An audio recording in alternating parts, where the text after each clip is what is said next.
Hello, guys. Welcome to the podcast. Uh, I'm Vinod Naraen, and this is episode 3. And I recently came across an amazing person, Ali, and I What's up, just guys? was so curious on the way his brain works. I'm being honest with you, it's fascinating because it's just rare to see someone who thinks in such a different way. And I am so grateful that I got the chance to interact with you. And I would like you to do the honors and introduce yourself. Well, I'm glad to be here. My name is Ali. I'm 34 years old, originally from Iraq. I've been in Sweden off and on for 25, 26 years now, but I've kind of lived all over. Yeah, I work as a freelance photographer, and yeah, I tend to do a lot of other creative stuff around that, and just to kind of, make the days count, so to say. So. Speaking of making the days count, like how did you end up choosing photography as a passion? Like what inspired you? I didn't really choose it to begin with. I was so I'm a third generation photographer. So my grandfather was a photographer back in the 1940s in southern Iraq, and in the village where he lived in the southern part, he was one of the first professional photographers there. So everyone there knew him as Jehad, the photographer. And so my family owned a photography studio for about close to 50 years, Wow. up until the 90s when we left Iraq. And my dad was a photographer, and some of my uncles were photographers. So when I grew up here in Sweden, we had two bathrooms in our apartment, and one of the bathrooms was a photo lab where my dad would do Thanks. his Like the photography developing. stuff. Yeah. Yeah, but I never thought I would do photography myself until I was in high school, and someone put a digital camera in my hand and was like, "You want to help out with the school magazine?" And I'm like, "Sure, why not?" And then I started taking photos, and I was like, "Man, this is pretty fun." And being a Wow. very social person, and just kind of worked really well being a portrait photographer and a documentary photographer. I'm pretty good around people, and I'm pretty good with socializing with people and connecting with people. So yeah, it just became that one thing that stuck with me for. So it's getting close to 20 years now since I started taking photos. Do you remember the first camera you had? Like before, like, Yeah, it was I forgot what the model number was, but it was one of the first digital Olympus cameras. Back then in 2002, 2003, there wasn't really a lot of consumer digital cameras. There were a few, but they were very expensive. So if it wasn't for my school buying one for the school magazine, there's no way I would have been able to afford one. So I had beautiful. that camera until, yeah, for 2 years from, because I got to borrow it from school, and then I bought my first digital camera, a DSLR Canon, and then yeah, now I'm on my third Canon since then. So That's amazing. Mhm. Because I remember my dad got me this camera, which you remember the old ones, they had the roll in it, like the film in it, and you couldn't open Yeah, it film because it cameras. would get Yeah. exposed. And Mm. I remember shooting those photos, and then I kind of got a digital camera in high school. Mm. But the thing was that I was mostly into time lapses and stuff. So I would Mm. like shoot picture by picture and take Mm. them. Mm. So it's really wonderful to see your photos and the way you take it. Like it's it's difficult to capture human emotion for me personally. And Mm. so like if I see nature, it's more easier to capture it in the moment. But for human Mm. like to capture human emotion, it's difficult for me in the sense that you don't know how well you take it. Mm. And It's it's so my philosophy around that is that, the photo you take represents your place in that moment. So when you Mhm. take photos of people, they represent the connection you have at that time and space with that person. Having just a uh, person that's looks, interesting or pretty or whatever, you can take a photo. Yeah, that photo might show them being pretty, but it's not going to show the connection and your what's the word? It's not going to show your perspective of being there and looking at that person. So whenever I take my portraits, I make sure to, it represents the connection I have with that person. And you can tell by seeing that, some of those photos that, it's almost like you're looking at a friend or someone that knows you, the way they Yeah. look back at the camera. So It's got the friendly vibe to it. Like it's like you see the photo and you're like, hey, I might know the person. Like that's a yeah, really cool thing. that's the whole point of it. It's because I want to portray the person in their own natural self, and we tend to, the way we look at ourselves and people look at us, we tend to be around friends. We tend to know our own face. So Yeah. the face we show to strangers or people that don't know us, it's usually not so representative of who we actually are. Speaking of like that, I would ask, I would like to ask you your opinion on social media. Hmm. Do you think it is overrated? And do you think like people should maybe like what's your opinion? Like there's a lot of saying going on how the most of the digital life that people lead on social media is more based on the good things in their life. Not to say it's a bad choice, but they mostly portray the positives than Hmm. being original with themselves in the end.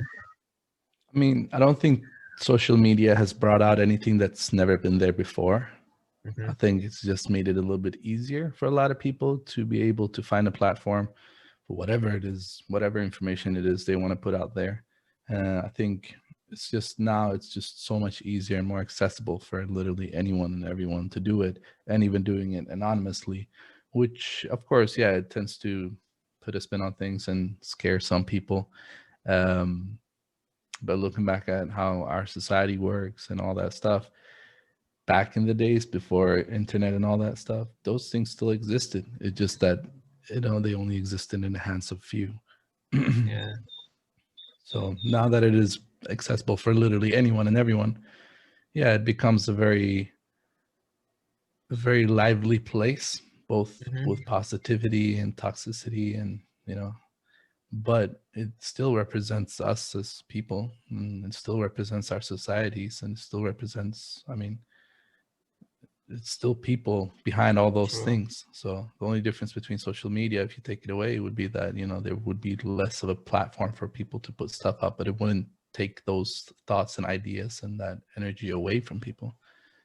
That would still true. exist there. So Have you ever dealt with any toxicity on like social media? yeah, of course, I've been around social media for years, and all the time I'm a very outspoken person, and I'm a very emotionally driven person.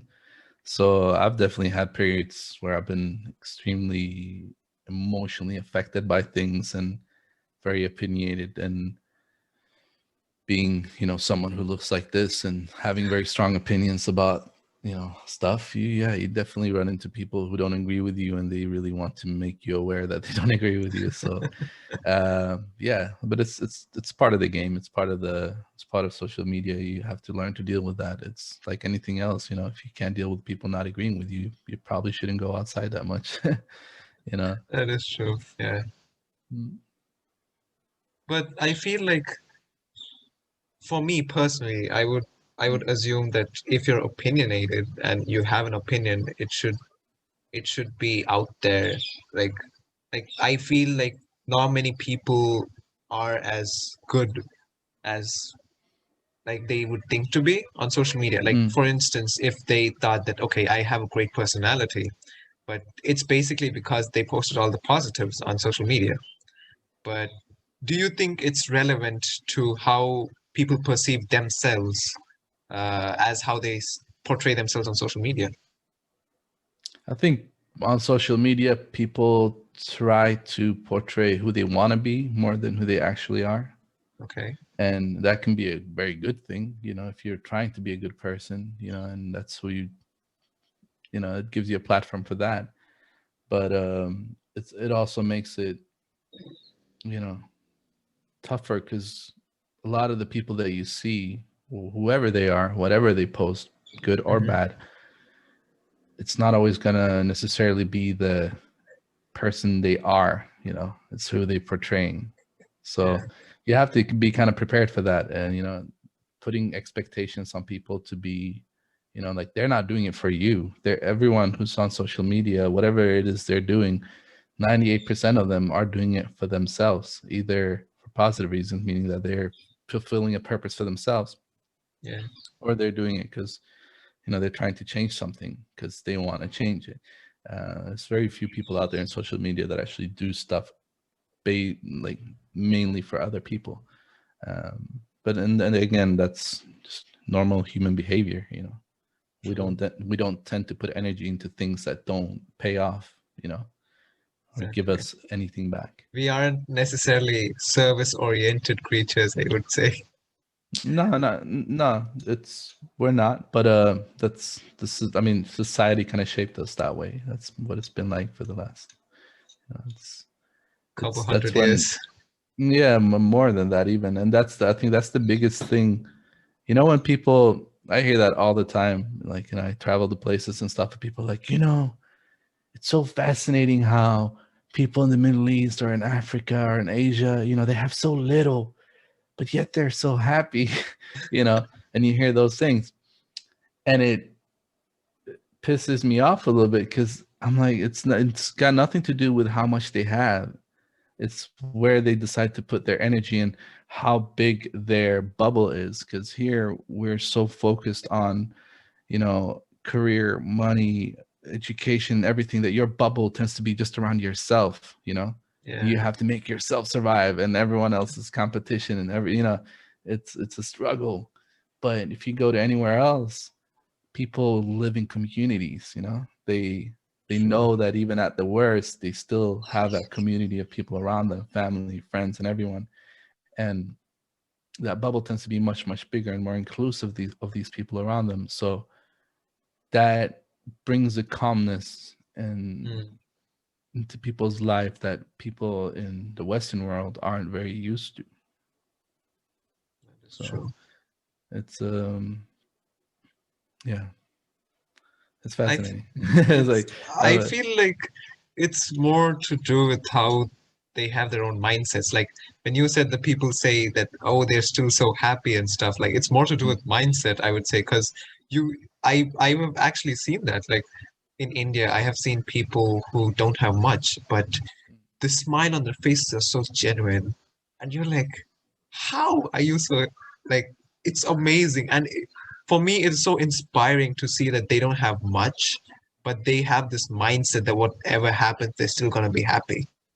yeah, And achieving goals. I mean, whatever level or whatever goals they are, meaning mhm, surviving the day or putting your kids through school or having enough food to eat. That's a goal. Another goal could yeah. be affording a Ferrari or buying a luxury penthouse apartment. It's it's the same thing. The outcome emotionally is the same. So, But the point is that like if you look at both examples I provided of like doing something or having a goal to achieve, like mm, achieving a goal of like getting through the day or putting your kids to school and stuff, that's like a mm, short-term goal which you can achieve fast. But mm. like have like getting a Ferrari, that's a dream for sure. But is it a goal that would be achievable very soon? Most probably not. So, Depends on who you are. I mean, if you're mm, here in the Western world and you're working as an entrepreneur, startups or whatever, that's definitely a goal that's achievable within a year or two, depending on what it is you do. Um, I mean, I'd say it's almost easier to do that than to put your kids through college if you're living yeah. in a poor society where you can barely eat. So it's all relative to the situation. I think it's mm, What's your opinion on education? Like people say that they have to get a degree. Like personally, for me, I was told that I have to get a degree mm, uh, and study higher in order to get a job and survive in the world nowadays. But I hear so many contradictory conversations based on that, mm. maybe a degree is not necessary, like in today's So world. it all, from my point of view, it all depends on what playing field you're on, like where you are in the world and where you are in time. As the digital age has taken over, we got internet now. We can information is out there. You can literally learn, full-on degree programs just online. Mhm. Also, depending on where you live, for example, in the US, a degree is a must-have. If you're going to be working for any big corporation, Mhm. the degree is a minimum that they request. If you live in Northern Europe, Scandinavia, you can do a lot without a degree. I Wow. don't have a degree, and there they base it on the what you can actually perform and the knowledge that you carry and the experience you have. So it's Um, more on the skill set and experience. yeah, definitely, Mhm. and it all depends. If you're looking at it today, it all depends on where in the world you're at. The ability to make things happen without a degree, it's always going to Mhm. be there, but it all depends on that falls down on how much you can actually make happen yourself. Okay. With a degree, you're looking at the traditional, finding a job with a big company, big corporation, or anything like that, and they're going to be asking for that degree. The degree isn't going to push you in any way, Mm. but it's going to open doors that otherwise might be closed for you without a degree. So it all depends on what you want to do and how how positive you can stay throughout Mhm. the rougher times when things don't work out. So let's say, yeah, there's a lot of people with degrees that never make it, and there's same thing. The ones we tend to see the ones without a degree that do make it. Like the big guys. Like I think, Yeah.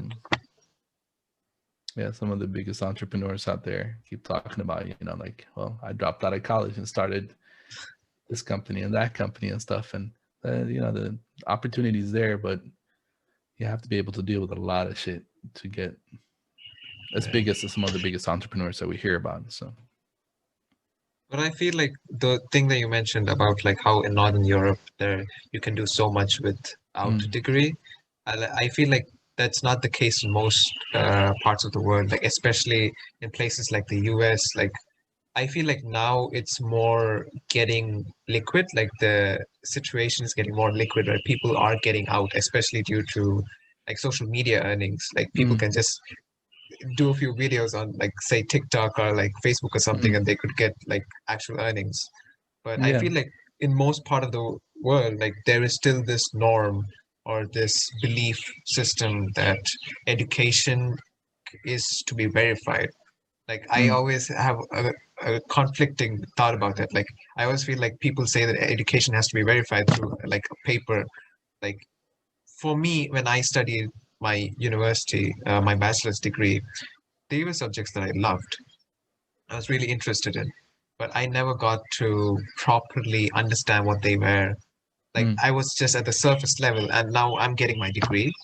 mm, And although I got to learn a lot more, but I feel like I could have gone way more deeper than I was supposedly taught. And so at the end of the day, I still feel a bit disappointed with that. And it's hard it's it, to misplace or misjudge that disappointment of what you're taught with mm. thinking, okay, maybe the field is not for me. So I mean, when you have a degree, that degree is proof that you sat through, certain amount of time and learning basic things. Uh, when you don't have a degree, the only thing they can judge you upon is the result of the work that you're trying to do. They don't have anything else. No one's gonna care about what you say you know. They only look at the result, the outcome of your work. yeah. And for many, it's hard to find a platform to make any work happen. Mhm. So I think that's the toughest part with it. Having a degree is a certificate that's saying that you have this basic knowledge, and they can take your word upon that degree. Be like, okay, we know this person has been fed this knowledge, so hopefully they'll be able to produce this kind of quality of work. But when you don't have that, either you have past work that you've done, Mhm. work you've done for little no pay, or I mean, if you don't have that, it's what are they're not going to take your word on it. They're not True. going to be like, okay, well, he sounds like he knows what he's doing. There's still there might be some people that do, but Very it's rare. a risky Yeah. business. So Yeah. that's why I'm saying you got to be able to deal with a lot of shit. You got to be able to, you know, do some work or produce, make some products happen so you can portray your knowledge, portray like, be like, hey, this is what I can produce. And that will have to do what the degree does for the ones that have that, you know. But again, you know, it's different depending on what you want to do. It's if you want to work in the creative world, you know, media world, like video editing, photography, graphic design, all that stuff. Yeah, you can definitely do a lot of stuff without a degree. If you Hmm. want to work in banking, economics, and all that stuff, Gotta uh, have a degree. you gotta kind of, yeah, you kind of need that because that's a very, very, very tough world to be in, and you need to be taught by that world so you can understand all the rules and everything. Yeah. Because I want to understand, like, I feel like education systems are not overrated. Like, that would Mm, be a wrong thing to say in the sense that I'm grateful to the education system that I was able to learn so much. But I feel like what I learned is the same thing that my father learned. That's the same mm, thing that my grandfather learned. Like for generations together, that's the same thing everyone's learning. That's the same thing, same steps. And mm, the world's changing though. Like 20 years back, you wouldn't imagine lip syncing a TikTok video. That thing mm. didn't exist. But lip syncing a TikTok video would garner you millions of views and would have a stable income doing that. That is a legit stable income. You do a video, you get money. Yeah. And so it's hard to like understand why we still have that kind of an education system. And do you think that that needs to change? No, I mean things change by themselves. Everything with as technology and stuff moves forward, you know, there's still always going to be new things, new ways for people to make money. Mhm. And only thing we can do is just try to adapt. I don't think holding on to traditional tactics or traditional rules on how things should be done is very progressive, and it's Mhm. not helpful. And it's, I mean, it's a safe way to do things because we know Mhm. that's how things have been done for so and so many years. But things always change. There's always going to be, and that's why, you know, I'm excited for all these changes. I'm excited for all these young people looking up at Elon Musk and be like, man, this guy, he really wanted to go to space and he actually made it happen and stuff like that. So it's being against that change is, I think that those people who are mainly driven by fear. Mhm. They can't deal with, you know, being in an unstable situation. You know, it's they want to follow the rule book. They want to follow the things that they've heard and they know works. You know, it's but I don't know. It feels weird talking about so much about education and stuff. I mean, I dropped out of college after a few months, and I was as I wanted still wanted to do what I learned, like what I was studying, but I knew Okay. myself I wasn't very good at learning from books and learning from school. So and but it's I'm always happy for kids. Like when I get asked by usually younger people, like school's tough and school's this, and I'm like, those are the years when you actually have the energy to be able to just put up with it, just because the amount of work you have to put down and the amount of time you have to put down to learn Mhm. the same amount of knowledge afterwards, it's going to be 10 times harder because no one's going to be there to push you. No one's going to be there knowing more than you. You have to constantly sit there and chase the knowledge. So I'd say stay in school as much as you want, but don't expect school and degrees to be, you know, a roller coaster ride through success into the future. You still have to Uh, be able to push yourself and, you know, chase your dreams and all that. And a degree helps if that's accessible for you. If it's not, other opportunities, other ways you can go, you know.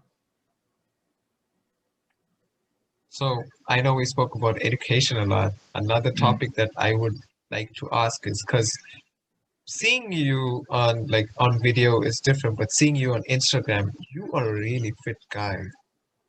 Like, I'm not super fit. I usually describe myself. I'm built like a Lego man. I'm pretty active. I'm not you know I'm a pretty strong, but it's yeah.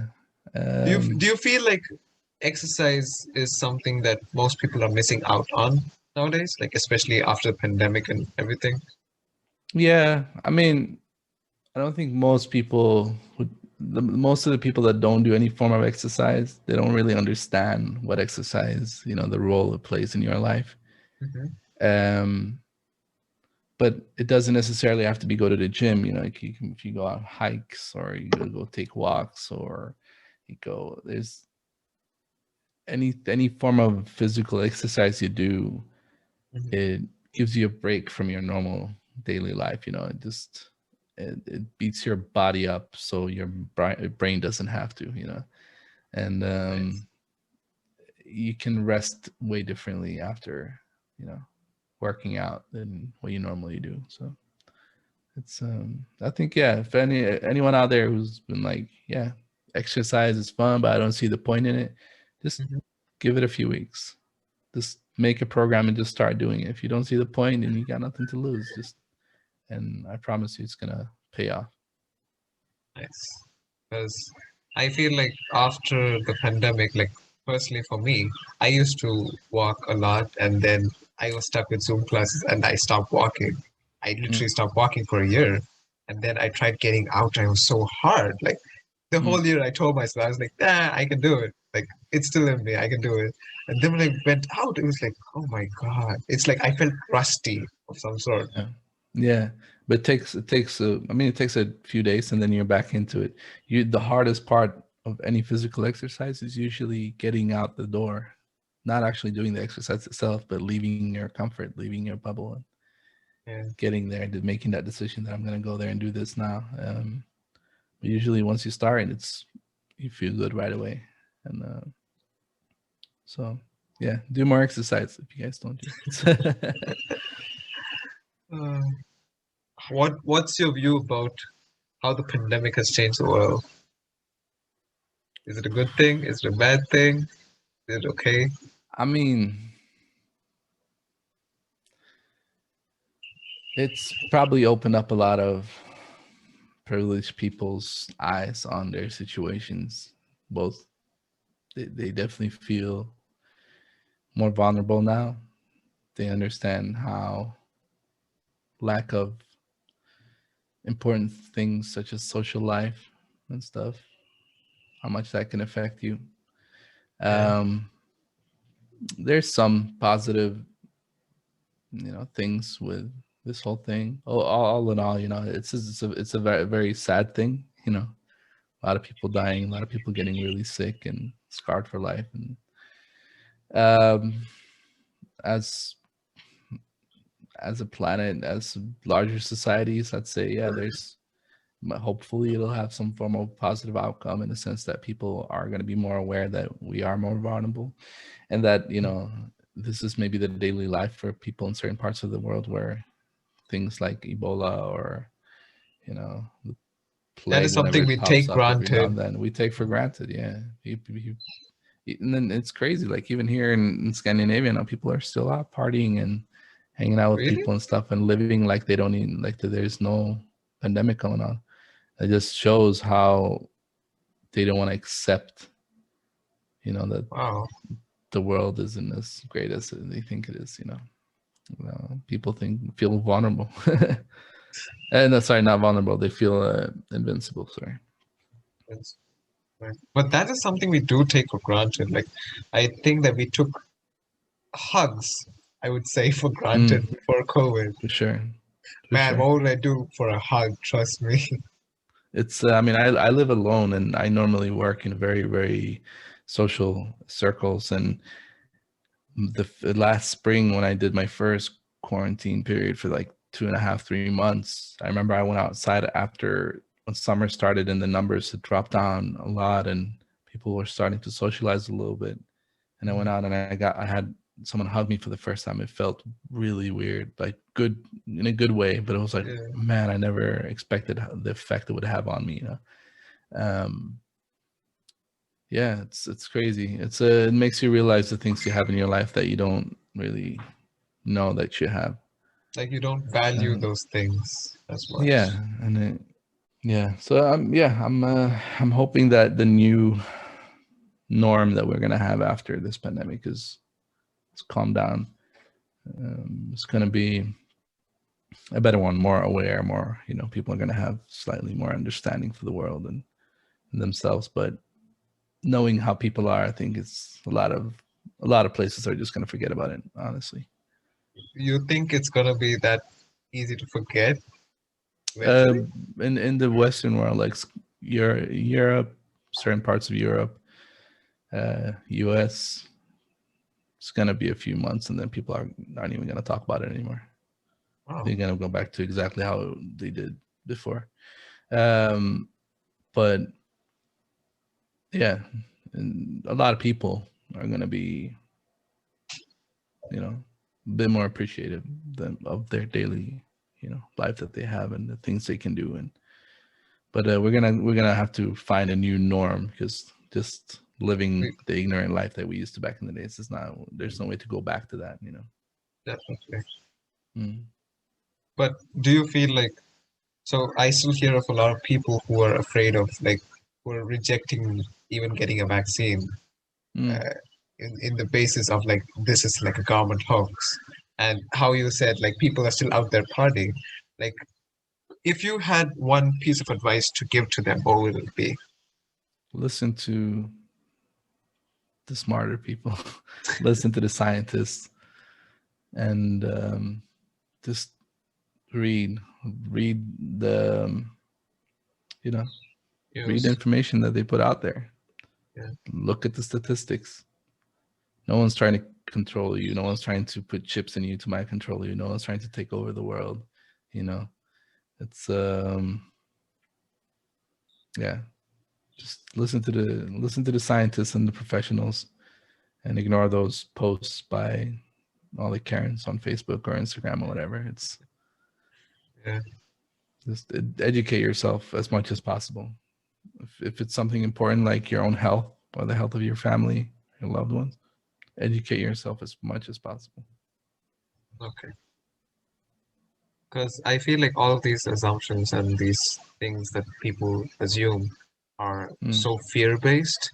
Like of this course. thing, this thing was very interesting to me. Like there was this magician, I forgot his name. He had a Netflix TV show, and he went around, convincing people that Mm. the U.S. government planted a chip in their arm. Like it was just a magic trick. But I was so surprised at how readily convince people were to accept that reality, that there was something trying to control them or something of that sort.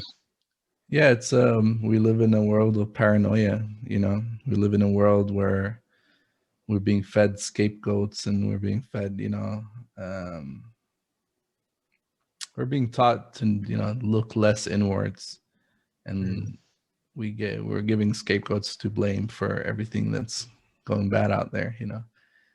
By having, a scared person is very easy to control. mhm. And But do you think yeah, that's a conscious decision that most people choose? Like they would readily accept fear on the basis of like let's just say they're comfortable knowing that they are a victim than something else. I think it feeds into their human nature of survival by becoming by getting paranoid and feeling that, I'm making decisions, and I'm doing things to kind of keep myself away from those that are trying to control me. It kind of feeds them something that we have in our instinct to survive. A And sense of security, maybe. yeah, and it's the same chemicals that we have in our brain that we get from accomplishing things, but they just found an easier way to do it. Getting paranoid and thinking everyone's out to put a chip in your arm so they can track you, or listen to your phone calls with your grandma. I mean, it's it's It's bizarre. it's bizarre. It's crazy. And yeah, there's the capitalistic end of it, where yeah, they do collect information, they do, get, like, build a profile on you online. That's based on money. That's Yeah. based on how they can advertise stuff to you so you can go out and consume. That's another aspect of it. um and yeah, but you don't really know all those things unless you go and educate yourself. You know, you listen to the professionals, listen to the but most people, it's they want easy paths to walk on. And if you have someone who just screams loud enough, sometimes you agree with them a little bit, you tend to just agree with them the whole way, whatever it is they talk about. So it's a weird, sometimes amusing, sometimes scary development of the world. Um, but like I said before, I'm not, I think these things have always been with us. It's just now they've just been given a platform, and I'm hoping that we will learn from all these things. We had the same thing go back 100 years. We had people during World War II standing there and calling it a hoax and stuff like that. And there's always going to be crazy people out there. So But, yeah, but the thing is, like, we have the crazy people now on a powerful platform like the internet. And yeah. so it's like, I feel like there's a lot of people. So let's just say, I'm just curious to know, like, what's your opinion on the flat earth thing that was, like, I think, thing going on like a year or two back? I mean, what can I say? Again, it's the same. It's the same as the ones that think that we have lizards walking around dressed as people. Same as the ones that I've had people. A guy, a guy approached me one time at a barbecue, and I told him half my family is from Babylon in the Middle East, and he started telling me that the people I come from are lizards, and then there was these giants that lived there, and aliens this and aliens that. I mean, Was he high? no, this is. I mean, he ran up and got his laptop and started showing me photos and Oh, stuff okay. like that, Wow. and I'm like, all right. I mean, that's cool. Thing. I mean, just because you're a human being, it doesn't mean that you function to 100%. And you're gonna be thinking properly Oh and my whatever. God. There's still gonna be crazy people out there, and you know, I feel bad for the ones that spend all their days long sitting there trying to convince other people that the Earth is flat and Oh, aliens because I exist among us. remember when that came out, I was like, this is so stupid. And then I Yeah. started seeing all these, I wouldn't want to name these people, but these well-known, let's just say celebrities claiming to it. They were like, yeah, we believe it too and stuff. And I was like, this is so weird because if you're in a position where you can influence masses, like you Mm, need to influence them for good. You need to be properly educated yourself before you pass down information. mm. And these people just, I don't think they abused it, but they were so gullible enough to actually believe something of that sort. I mean, you can still be crazy and good at acting. That's the thing. It's like we take celebrities for granted sometimes. Not take for granted, but we think more of them, and they're still people. They can still be batshit crazy and do stuff that just you'd be like, wait, what? How can they do that? It was like, but I mean, they're just I feel people at the end of the day. I feel So like that was one positive that came out of the pandemic was like I mm, think pre-COVID we were as a generation I would feel like all of us we were mm. crazed to the point that we would do anything to see celebrities do something. And like it can be movies, it can be behind the scenes of a TV show, it can Yeah. be a random video of a few Mm, seconds, but we'd still be so obsessed as if like they were superior than us in some way. I feel like COVID actually broke that illusion because mm, people binge watched a mm. hell lot, and then they had nothing to watch anymore. And then there were real superheroes like doctors and nurses Mm. and firefighters and everyone that we came to know about, and all these frontline workers who actually helped save the planet. Basically, that's the premise of every superhero movie: Mm. save the planet. And then we Pretty much. actually see them doing it, and I feel like that's one of the biggest positives that Yeah, has. for sure. It's we learn, how valuable a lot of these people around us that we take for granted are, and I think that's a big lesson for most of the people of the world. That at the end of the day, what we need to survive, when we need to feel good, is it's always around us. We just don't see it. We just don't pay attention to it because it's always been there. Um, yeah. I'm hoping there'll be some good from that afterwards. We'll have more appreciation, for a True. lot of these people, teachers, doctors, firefighters, all It's those things that we it's something that we always assume they're gonna be there always. Like we don't think of mm, them as people.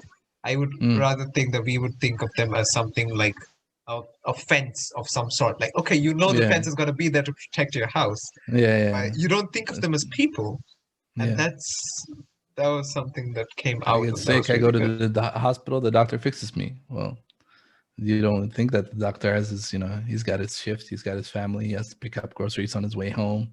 You know, some stuff happens and like we don't think about that. We just we take things for granted. It's a very Yeah. very big problem in the world today, but it's getting better. I mean, the more issues we go through, the more aware we become of these things, and the more we develop, and the more progressive we become. So, That's another thing I wanted to ask you, your attitude towards things. Like you have told me about the things that you've been through, but you always look at it in such a positive light. How, like, what is your theory behind that? Do you feel like it makes you deal with the pain or anything that stuff that you go through easier? Or do you think that's the better way to look at it? I don't think there's one like guidebook that works for everyone. My only mindset is a philosophy that I try to follow that I think a lot of people would maybe benefit from is that no one's gonna like okay, no one's gonna put up with the crap you go through more than Mhm. you. Mm. No one's gonna carry any of your luggage. No one's gonna have to, pay for the consequences of the decisions that you make.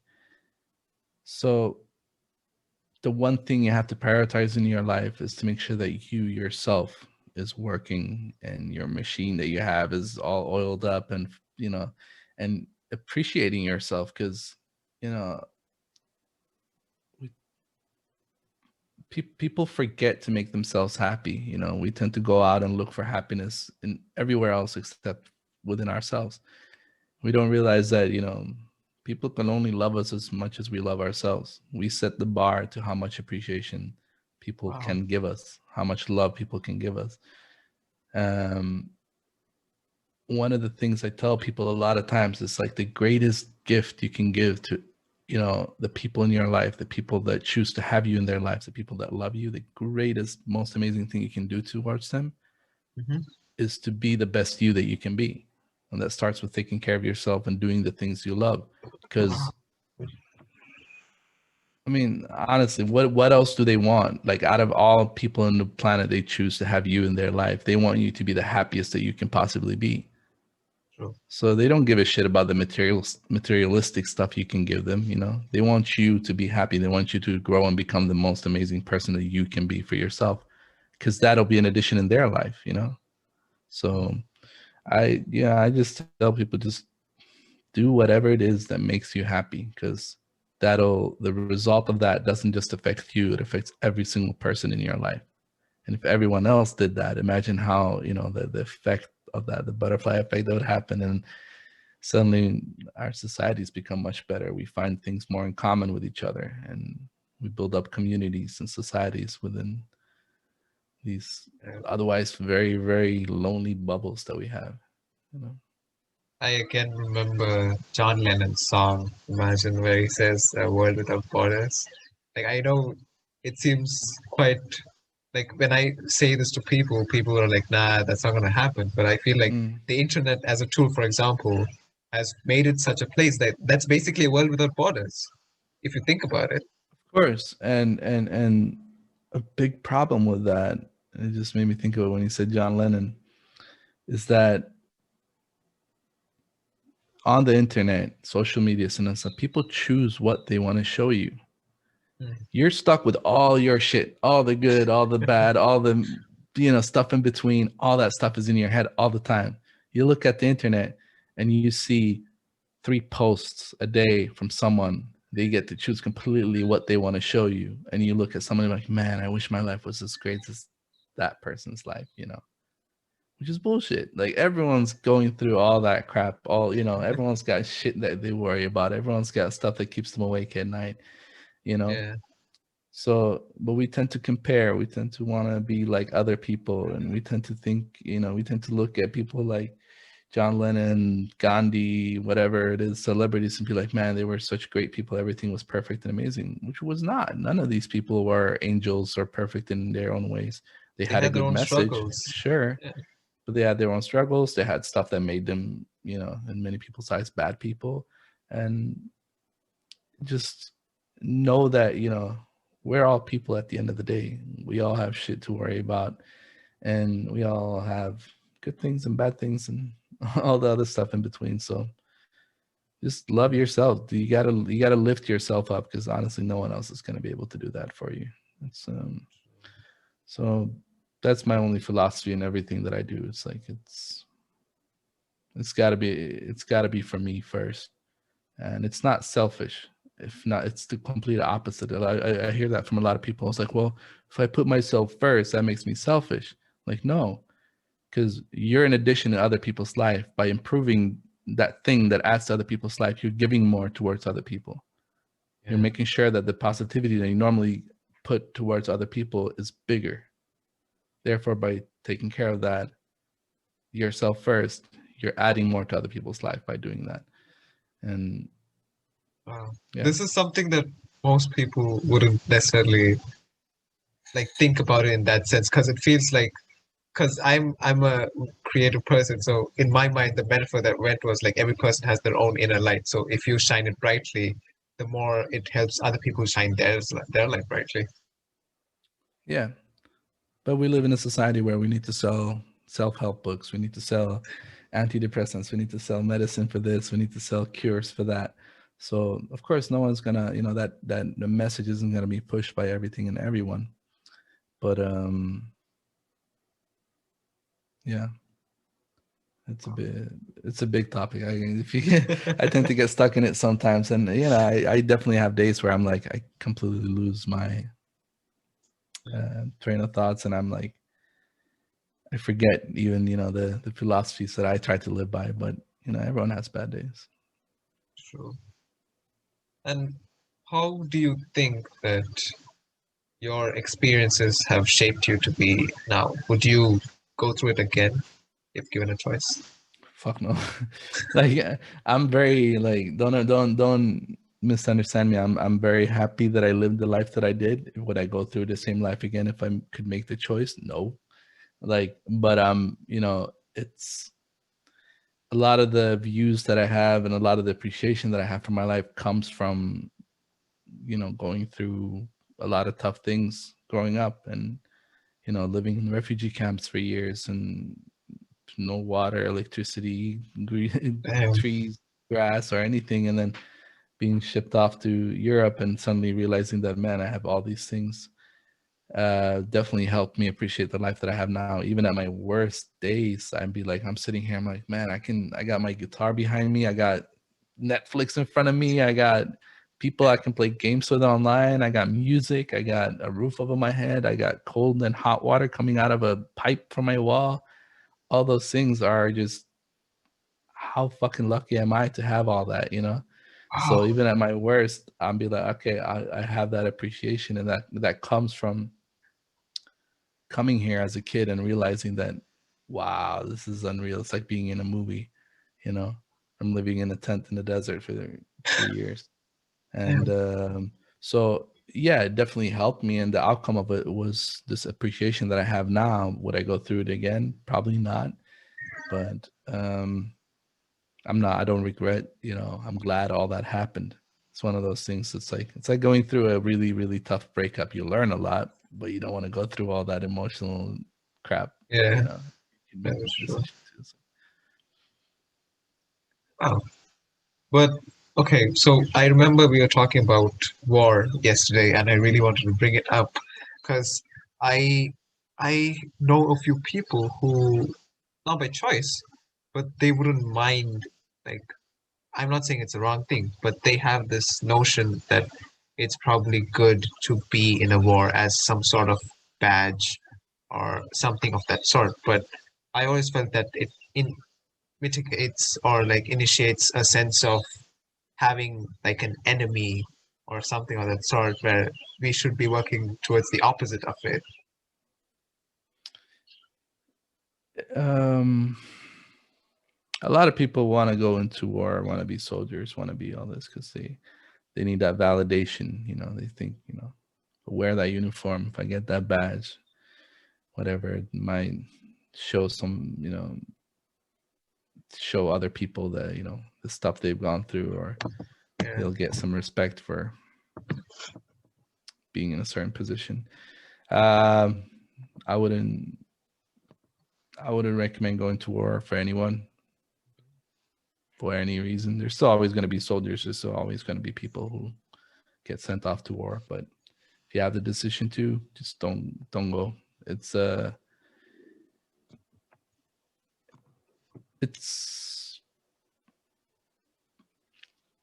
the amount of lives that get destroyed, not just victims of war, but you know, people. If we're talking purely soldiers and people in the army or in the military, sorry, it messes you up. You know, the perfect soldier that they have today doesn't. The result of that doesn't include you, you know, living with yourself for the rest of your life. So when I lived through one war when I was a kid and another one when I was 18 in Iraq as a civilian, and the amount of fear and lack of sleep and paranoia that I saw in these 18, 19, 20-year-old soldiers walking around thinking, feeling that they're going to die any second now. I wouldn't wish that upon anyone, you know. And there's a reason why we have, if you look at, for example, the war in the Middle East, where we have soldiers from the US and all that, there's a reason why there's more soldiers who ended their lives afterwards. There's more of those than there are soldiers that actually died in the war. So yeah, war, I wouldn't recommend it to anyone. It's a very, very brutal reality. And I'm hoping we have less of those in the future, because it's very rarely a good outcome out of any war, you know. Yeah. I wanted to ask you, what's your opinion on the entire basis of how people think working is going to be, like the work situation? Like now, all companies, like be it creative or any other field, like people know there's an easier method than to like, go to an Mm. office, sit 9 to 5, and work, and then be back. Like you can just do it at home. But do you think that's good in the long run? I think a lot of people are probably going to be able to work from home now. I think a lot of companies are going to notice that, you know, there's been certain productivity that they haven't seen before. Hmm. Um, I'm hoping it's going to give people the option to work from home at least part of the time. Yeah, I think companies and corporations are realizing a lot of things they didn't realize before, you know, and hopefully it'll improve to give people the option to work away from an office, you know. There's always been people that travel kind of like as digital nomads, they call themselves, where they do jobs like in digital media and graphic design and whatever. Yeah. It's where they can work from anywhere in the world, and it definitely adds to your life to be able to do that. So I'm hoping that more companies and corporations are going to give people that option. Mm. But I feel like Uh, it's also taken for granted, or how, like, for instance, companies think, oh, you're just at home, so you can work more hours. And mm, then, I'm I think that it's actually going the opposite way, because the last couple of years, there's been a lot of talk about reducing the amount of hours that people should work every day. From, yeah, especially here in the Europe, in Northern Europe, they've been like, all right, well, people, they started trying to see if it had an effect if people worked 6 hours instead of 8, 4 days mm, instead of 5, etc. And it worked. People managed to output much better work and much more work wow, so when they like had more statistically it time. was proven? Yeah, but Wow. it's still a big risk to, you know, it's not applicable in every work field, of course. You know, there's still going to be work fields where you need to have people there at all times. So Yeah. and I don't think all employers are going to be able to implement that, but I'm I definitely think there are a lot that aren't today that would benefit from doing it. So, but it's going that way. I definitely see that it's going to improve more that way. They're not going to force people to work more, but at the end of the day, the result, the product that comes out of that company needs to be as good as possible. So if that takes people working less hours or less days, of course they're going to go with that. And they just see money at the end of the day. So How is your freelance photography coming along? it's been pretty, pretty lacking, the work wise for the last, I mean, since like October. But it's not just me. It's like literally every single freelancer that works with the kind of clientele that I have, and because there's just been, lockdowns, rules, regulations, no events happening, no Yeah. travel. So with that, there's going to be no work. So it's a really tough situation to be in. I have friends that have spent over 10 years building up a company, as a freelance photographer, and then suddenly everything's gone. They have to sell Yeah. everything, shut their companies down because they can't afford to pay their, the Films. rents for their studios. They can't afford to release any equipment anymore or anything. So it's a it's a sad thing. I'm hoping there's be some small positive outcome of it at the end of the day, where maybe people and the governments and companies will realize that we really need those freelancers, because now they don't have the result that these freelancers can do. So they don't have that work done for them. So, but yeah, it's a sad situation to be in, but not to forget, it's at the end of the day, it's more important that people survive, that we don't lose our loved ones, that people don't get sick, and that the pandemic ends as fast as possible. So it's a sad outcome but it's connected to a bigger problem. So I'm I'd rather stick with this for a while longer and see that more people survive than get back to work as fast as possible and have other Yeah. people somewhere else in the world deal with the pandemic for longer. It's we don't need more people dying. Yeah.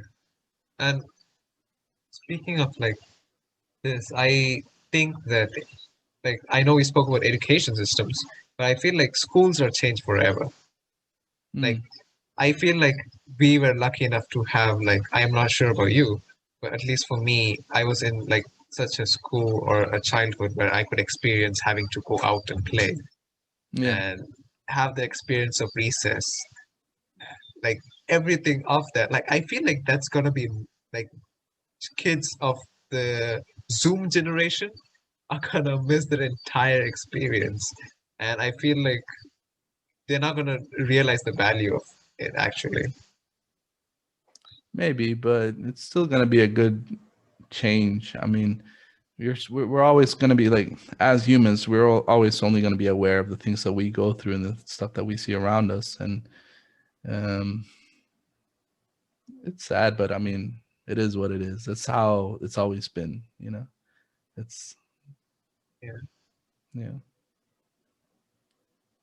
And you said you have a guitar. So how did you get into music?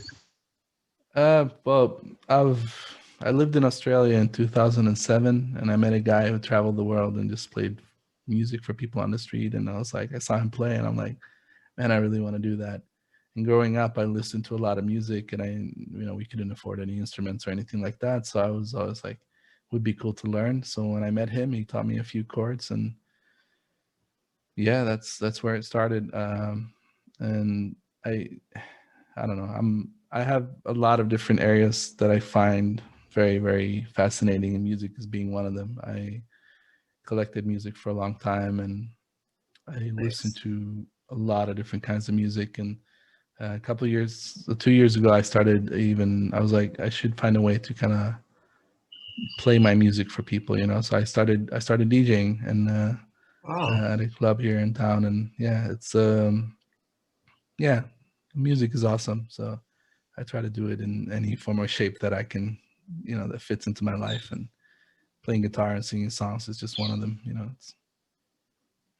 It's not something that I'm expecting myself to be amazing at, Hmm. but it fills a hole in my life that, otherwise wouldn't be filled. And That's it really sweet. makes, it makes me less stressed, and that's all I need for it to be.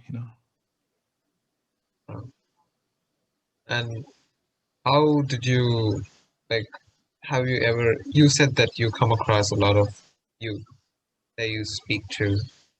Do you feel like they have, as you said, holes? But do you feel like they have those holes that they could fill with things like music or art or Oh something yeah. of that sort? I, it's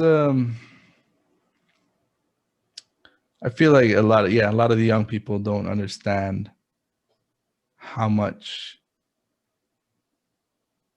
better their lives would be if they, did more creative things for themselves, like music, like art, like dancing, like, it it it has an effect on you that's just you can't really explain it to someone that hasn't, you know, seen it before or lived it before. So if people just kind of let go a little bit more, and you know, don't take things as seriously, and sometimes just do things because they're fun. The world we live in expects you to, work on yourself, produce more, make more money, get Basically, an education, get into this work field and all that stuff. But what's all that gonna do if you're not gonna be happy with the time that you have with yourself at the end of the day? So it's yeah, I'd tell anyone out there to literally yeah, just do more creative things, whatever it is, writing, dancing, singing, painting. Yeah, it'll make you a lot happier in life. and you spoke about money, and I know Mm. we spoke about money as like how we earn and how we view money, but I want to know how your mindset about money changed, like since your childhood up to now. Well, growing up, we didn't really have money. I mean, a common thing. I mean, every month would be there at the end of the month, and you'd have to choose if you want to buy more, use the last $5 to buy toilet paper or buy milk for your siblings. Wow. So I started working when I was 16, just so I can have money to buy clothes for myself for the first time, like new clothes that no one has worn before. And it was, I mean, when you don't have money, you tend to look at it as like, man, this, money is just gonna make my life so much better. And Mhm. yeah, it can give you some comfort having, financially stable life. But at the end of the day, it's not gonna make you, you know, more content. You're not gonna look back at the last 10 years of your life and feel better about them because you had money. You're going to think about all the experiences you had, all the encounters you had with people, the things that made you laugh, the things that made you cry, and all that stuff. And yeah, money it can make your car run, but it's not going to make the ride any more fun or, less enjoyable. It's just to push you forward. It's just to, you know, so I'd say definitely, it's good to make some money so you can live, you can pay your Mhm. rent, eat food, and all that stuff. But to step out of your comfort to just make money for the purpose of making money, Mhm. I feel that's kind of a waste of time, because to 20 years into the future, who cares really? Like, Yeah. when you're laying there on your deathbed, who cares about the money? Honestly, like, you're gonna think about the things that gave your life purpose. I feel like that is something everyone needs to hear because, like, since childhood, I think we're a very money oriented, we Mm, have a money oriented childhood because mm, we see this all across us. Like, we see, like, even in school that we go to, we are taught this, like, okay, you're gonna do your high school so that you can choose a profession and so that you can get a job. Why? mm, So you can earn money. Why do you earn money? So you can have a better life.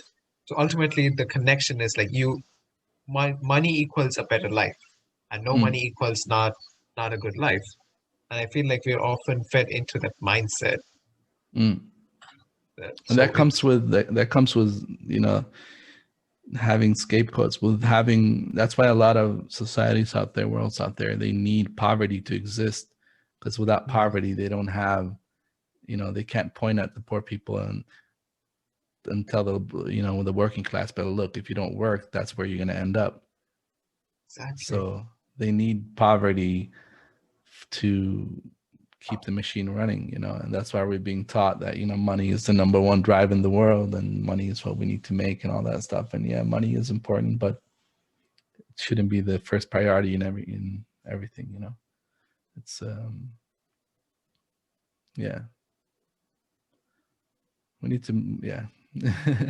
It is, money is, it's a complicated thing, you know. It's, when I've had money, I felt just as happy and just as sad as I did when I didn't have money. So Interesting. So, but you've been at both ends of the spectrum. Like mm, you've been at a position where you literally had no money, and then you've had money well enough to sustain yourself. Do you feel like there's any common ground on both ends? I mean, uh, like I said before, you know, it shouldn't be the first thing that matters.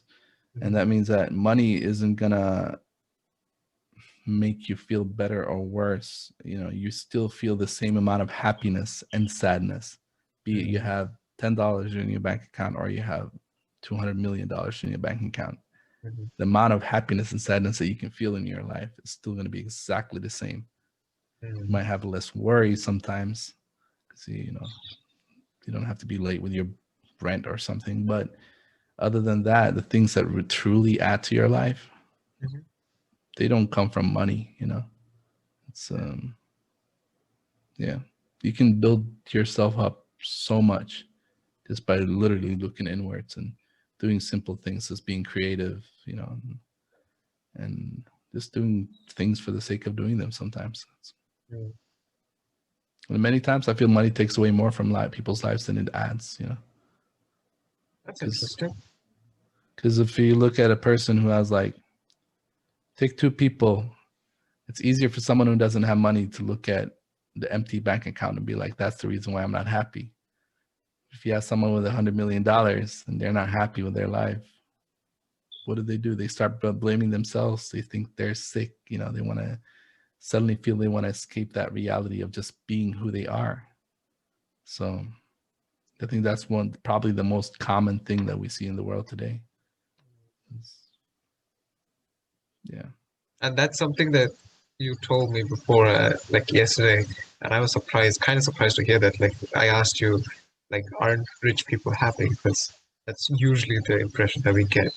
Like most rich Mm. people are like the not the happiest, but they Mm. are well to do, so they don't have much to worry about. Most rich people, you find that one of their biggest worries is to not look rich. The ones that truly found themselves know who they are. They don't need that confirmation from the outside. But you find a lot of rich people, you know, they worry so much about not looking rich. It just, yeah, it just adds a lot of stress that doesn't need to be there. So Yeah. it's and it also comes with, you know, probably like they don't understand the privilege they have of having that money. You know, it's Like after a certain amount.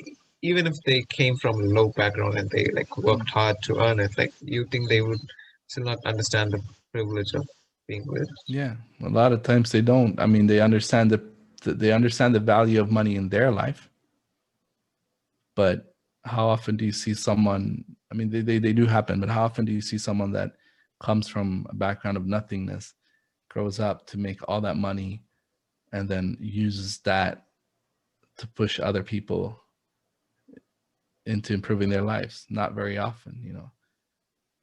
We have empires, we have people, old people who made billions of dollars dying, and then you have all their kids who didn't go through the same journey inheriting all that money.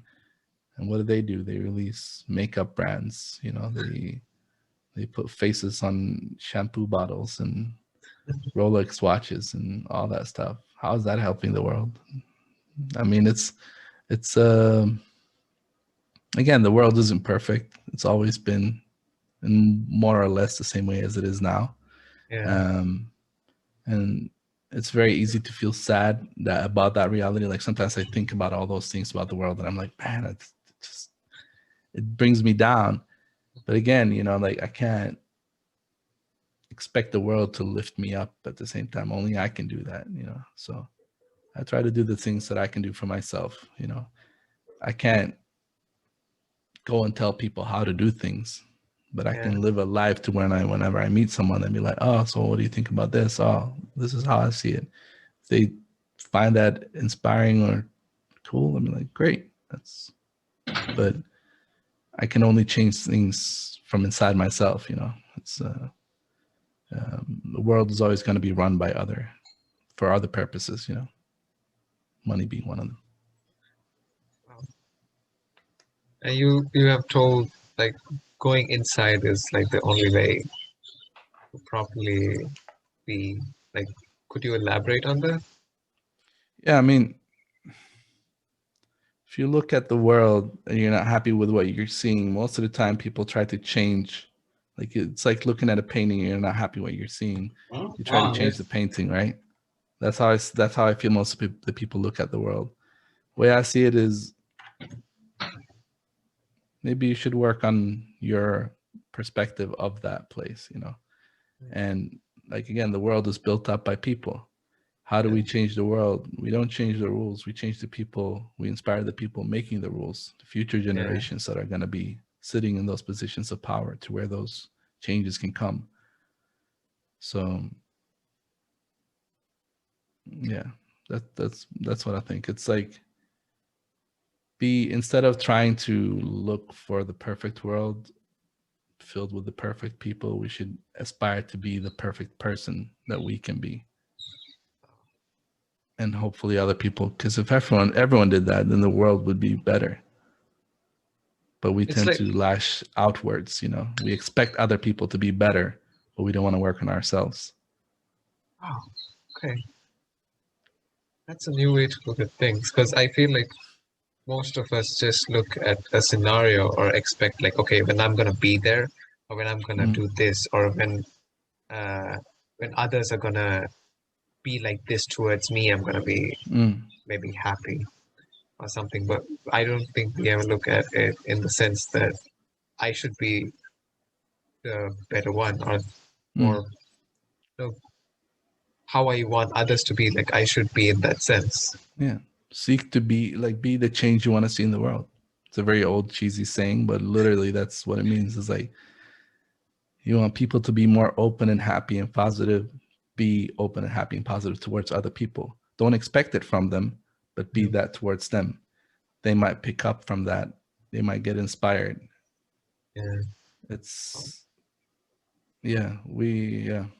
The walls between us and other people is so thin. Simple thing as just a smile towards a stranger can change their whole day. Literally lift up their whole day. And so that is people true, don't understand how much we can affect other people by just being good towards ourselves, even strangers. Although, like, I don't know about you, but if you look out on the street, like if you go generally out on the streets, you don't see much people smiling. No, that's the thing. People are because people build walls around them and other people, They think no one understands me, no one sees me, no one can, I'm just going from A to B, and then everyone's stuck in their own dark cloud. And it's a normal thing, it's but if someone walks out and smiles towards every single person they meet in a kind way, some people are going to get freaked out by it. There's going to be those people that are going to have their whole day be like, oh, that person smiled at me. Receiving that one smile from, can just change their perspective. Yeah. So, like I told you before, 2007, I lived in Australia, and I went to take the tram one day, and I sit down on this bench, and there's this old Greek lady, probably in her 60s, 70s, and I sit down next to her, and she just looks at me and smiles. She said, hello. I'm like, hi. And she just starts talking to me. And within like 30 minutes of talking, I knew everything about her life, like her family members, where she was going, the things that annoyed her that day, the things that made her happy, you know. And it kind of shocked me because, you know, I came to Sweden when I was a little kid. I didn't really know how people treated each other out on the streets in the Middle East when I lived there. And here in Scandinavia, people don't tend to open up towards other people. Mhm. But it stuck with me for a very long time. And even to today, you know, I'm thinking about it. I'm like, she treated me like I was someone who walked into her home, you know, like how we So treat people, we sweet. treat guests with that openness that, you know, Yeah, and it made me think so much about, you know, we live in cities and societies where our home is just the place where we eat, sleep, and live, right? Why yeah, don't we expand that bubble? Like, you know, like I try to see as my city as my home. If I go outside, I would treat someone who needs help the same way as someone in my home here, my apartment that needs help, you know, and the effect that it has on other people by being that open and inclusive towards other people, because we're all yeah. literally the same thing. We're all living the same similar kind of life. And why build these unnecessary walls around us, you know? And yeah, I kept seeing more of that, and depending on where I was in the world, you know, and I try to do that every day now here. You know, it's just That's so beautiful. a lot of people are, you know, they might be surrounded by people, but they are super lonely because no one really talks to them, you know. And the world is, especially, you know, with how things have been going more and more digital and stuff, it's just been more pushing us away from Isolating. each other. It's Yeah, more very isolating isolating. for a lot of people. So imagine how much of an improvement that would be if we people just felt less isolated. If everyone talked to each other like they were all sitting in each other's living rooms, giving each other tea and everything. It's a small thing. It's completely free. I mean, honestly, like talking to someone, smiling towards someone doesn't cost you anything, but it can make that day the best day of their month, you know, if they're someone who's very isolated. So it's yeah.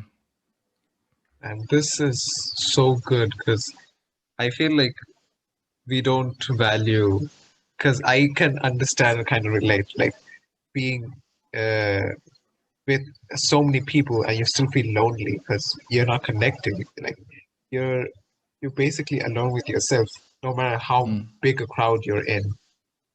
Is Yeah, and the same goes for any situation. Like it can be in university, it can be at work, it can be at mm, family gatherings and stuff. You still feel that.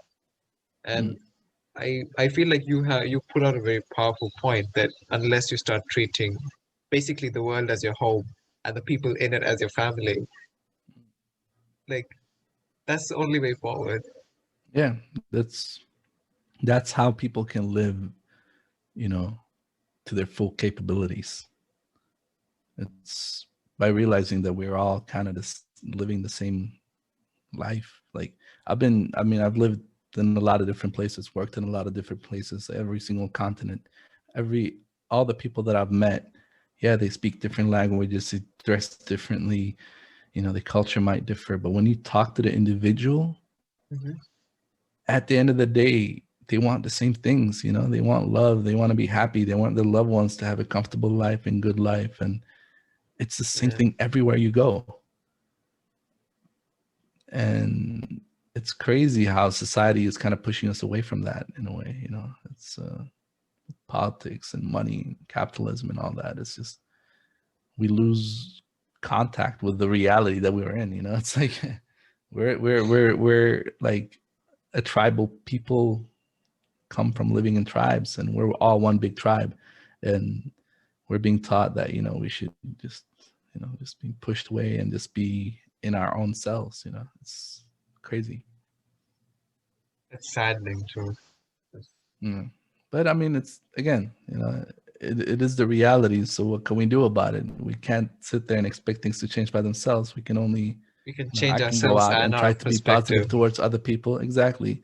You can go out and have that mindset, and every single individual you meet might be like, you know, holy shit, if I smile, you know, if I treat other people like family, maybe something good will happen. And suddenly you start to see that wave You know, the Wow. people around you will pick up on that as well. You know, friends, family, and everyone. It's like they're gonna know you as, oh yeah, that guy's always nice towards people. So you're gonna have, you know, more good people around you as well automatically. So So good. Anyways, before we end the podcast, I have 5 questions that I'd like to ask you, mhm, and you can answer them as you'd like. mhm. Um, life is a dash. Life is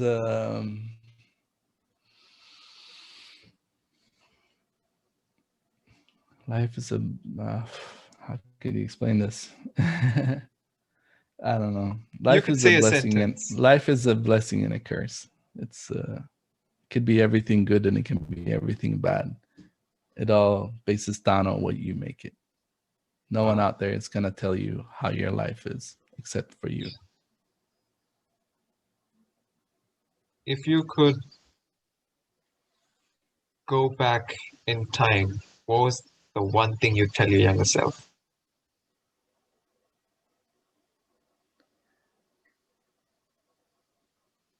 Stop putting other people's happiness ahead of yours. You think automatically that by always putting people ahead of yourself and always, you know, trying to be there for other people, even when you need to do things for yourself, that your surroundings are going to be better and therefore you're going to be better. No, I did that most of my life, and you can always be good towards people, but you can be the best towards other people when you take care of yourself first and do Wow. things for you. And that, yeah, that's probably what I would take from, and then that, and the fact that I would tell myself, you know, that as long as you're moving forward, it's always the right direction. You can't stop change from happening, but if you can, you know, embrace change and not allowing yourself to be stuck in one position, you can always get somewhere in life where, you know, more possibility for goodness can come. What's your advice for someone going through difficult times?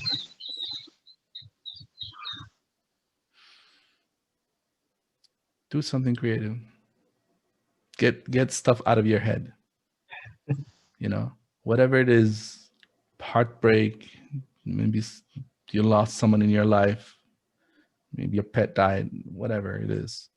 Get your hands and get, you know, make things, you know, write words, build things, climb a Mm. tree, you know, do something to get stuff out of your head, because your head is always going to be filled with emotion, and the only way to make sense of it all is to get it out of your head.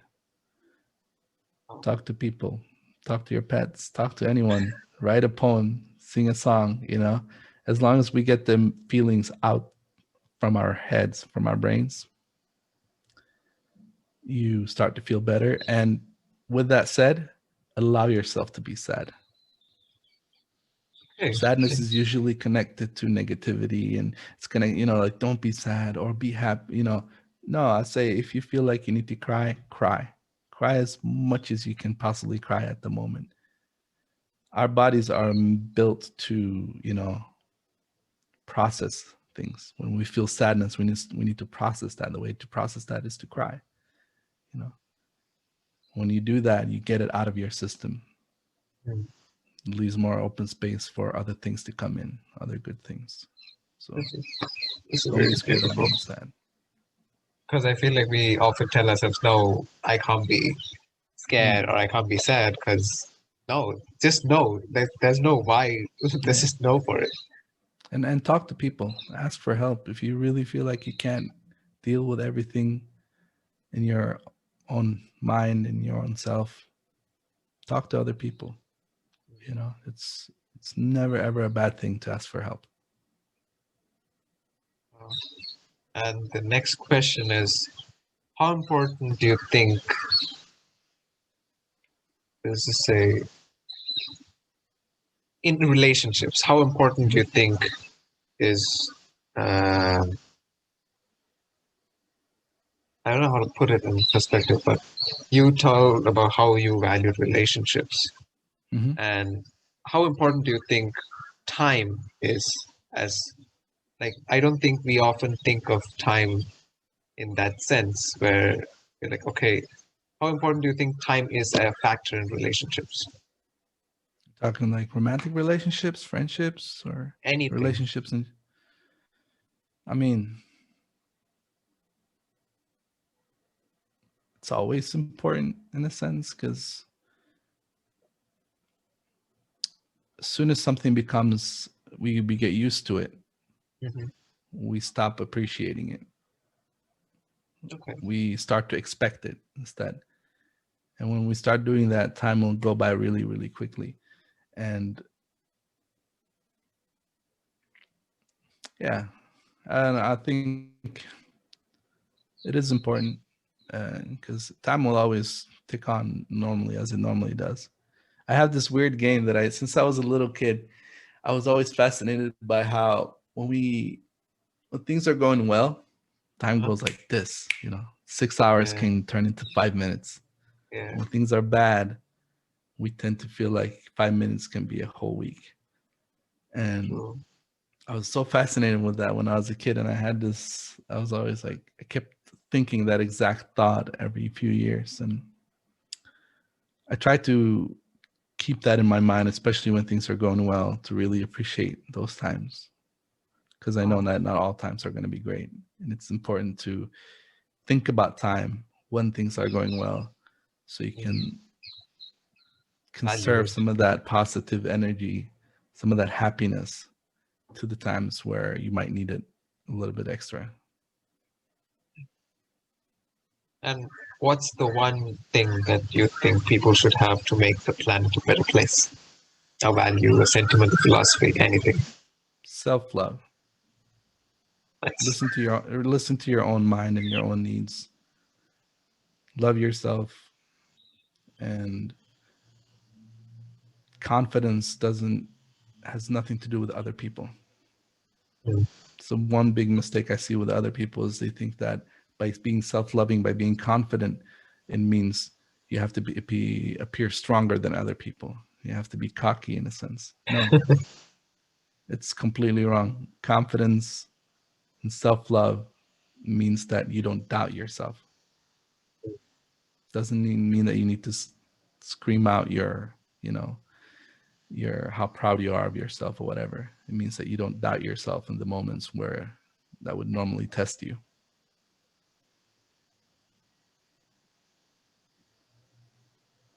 Well, that's it for now. This has been such an amazing podcast session. This went way better than I could ever imagine it to be. And because I was nervous, because I was like, okay, he's a really, really knowledgeable guy and not the kind of person who has every information like Google. But you genuinely have the deep insights that I feel like most people would look for it in like pages of a book or something that I feel like you're a shortcut to life. Like you're a hack for me because you have the No, experience so much. Like I would have got to know this in maybe like 60 years from now. Trust me. And I feel like this is a hack for me, and I feel so grateful that I got the opportunity. And trust me when I say this, you should be on YouTube. Like I told myself yesterday, like if he's not thank you, gonna do man. it, I'm gonna do that. Like It's yeah, I don't know. I'm just living my life. It's I don't yeah. We yeah. I'm glad I was here. I'm glad we got to do this talk and really appreciate it. hopefully we can do another one soon. For sure, And man. I hope things get well for you. And you, I'm just gonna link your Facebook and your Instagram down in the bio for anyone Mm, to just look at yeah. your work and everything. And thank you so much again. And Thank thank you, you man. guys Thank you. for this wonderful session. And do like comment, and subscribe. And do one more thing. If not, just smile. Like, you don't have to subscribe. It's fine. But just smile for a day. It's going to change your life. And thank you so much. See you again.